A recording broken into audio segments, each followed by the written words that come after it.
நீலகிரி மாவட்டத்தில் போக்குவரத்து நெரிசலை தவிர்க்கும் வகையில் செயற்கை நுண்ணறிவு உதவியுடன் QR கோட் மூலம் வாகன நிறுத்துமிடங்கள் கண்டறிதல் உள்ளிட்ட தகவல்களை பெறுவதற்கான முதற்கட்ட பணிகளை மாவட்ட காவல்துறை கண்காணிப்பாளர் நிசா இன்று துவக்கி வைத்தார்.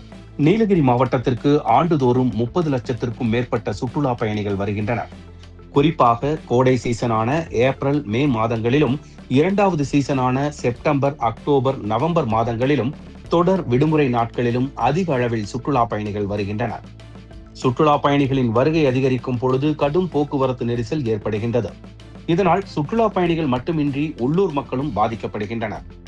எனவே போக்குவரத்து நெரிசலை தவிர்க்கும் நோக்கில் பல்வேறு கல்லூரிகளை சார்ந்த இறுதியாண்டு பிடெக் மாணவர்களுடன் இணைந்து போக்குவரத்தில் உள்ள சிரமங்களை ஆராய்ந்து ஆக்கப்பூர்வமான தீர்வு காண நடவடிக்கை மேற்கொள்ளப்பட்டுள்ளது.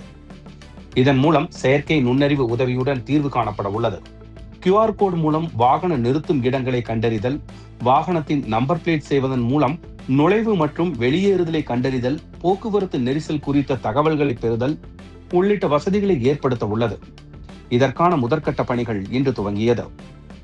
இதனை நீலகிரி மாவட்ட காவல் கண்காணிப்பாளர் NS நிசா துவக்கி வைத்தார். மேலும் காவல் கண்காணிப்பாளர் கூறுகையில், நீலகிரி மாவட்டத்தில் போக்குவரத்து நெரிசலை தவிர்க்க இந்த திட்டம் துவங்கப்பட்டுள்ளதாகவும், அடுத்த ஆண்டு முதல் சோதனையின் அடிப்படையில் போக்குவரத்து அதிகம் உள்ள இடங்களில் செயல்படுத்தப்படும் என்றும் அவர் தெரிவித்துள்ளார்.